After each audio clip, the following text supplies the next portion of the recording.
welcome to Learn English at Home 79. I'm Trang, your host today, and I'm so happy you've joined us. Have you ever heard someone use an English phrase that just didn't make sense? Maybe something about a bag or a plug. Get ready, because today we'll explain two interesting idioms that might surprise you. Hey, I'm Pauline, and I love talking about these funny phrases. Idioms can sound very strange if you try to translate them word by word. But once you know what they mean, you'll feel so much more confident using English. And if you have a favorite idiom or a question, please let us know in the comments. We love hearing from you. Let's jump right in. Our first idiom today is leave someone holding the bag. Now, this one sounds a bit funny. Do you know what it means? It makes me think of someone at a party holding a big bag and everyone else runs away.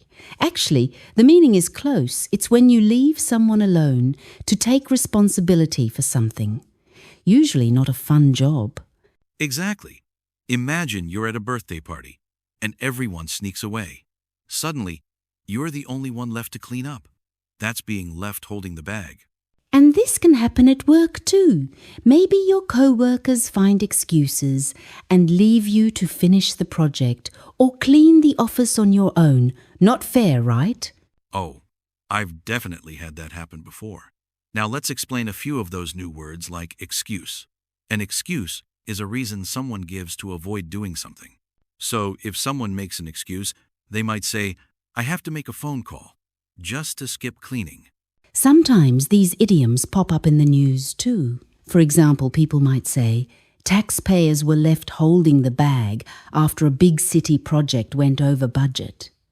That means the people have to pay for someone else's mistake. That happens more often than we'd like. So, if you ever feel stuck fixing a problem that others made, now you know what to call it. Have you ever felt left holding the bag at home or work? Maybe your siblings left you to do the dishes, or you got all the work in a group project. It always feels a bit unfair, but the idiom is a funny way to talk about it.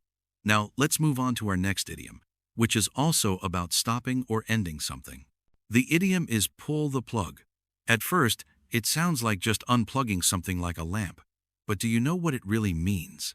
It's a way to say stop or cancel something. For example, if a TV show is causing too many problems, the network might pull the plug, which means they cancel the show.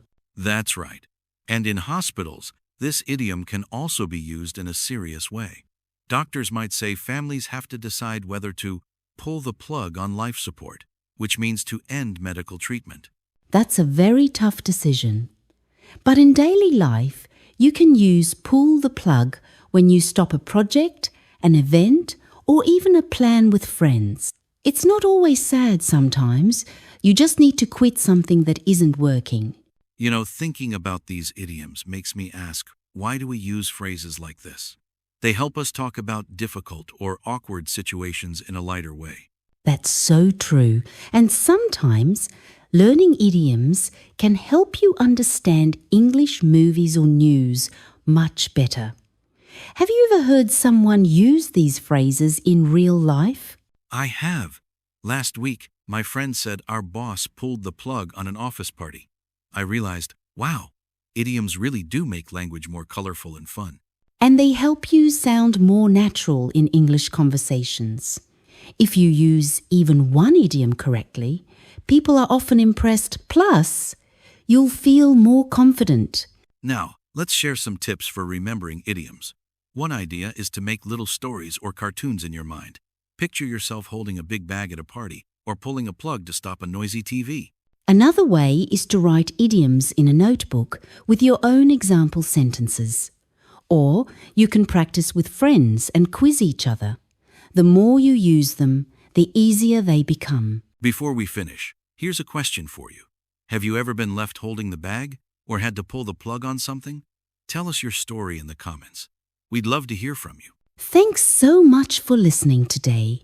Learning English takes time, but every new word or idiom you learn brings you closer to fluency. Don't worry if you forget sometimes, just keep practicing. Remember, Every small step counts. Try to use an idiom in your next English conversation, even if you feel a little nervous. You'll get better each time.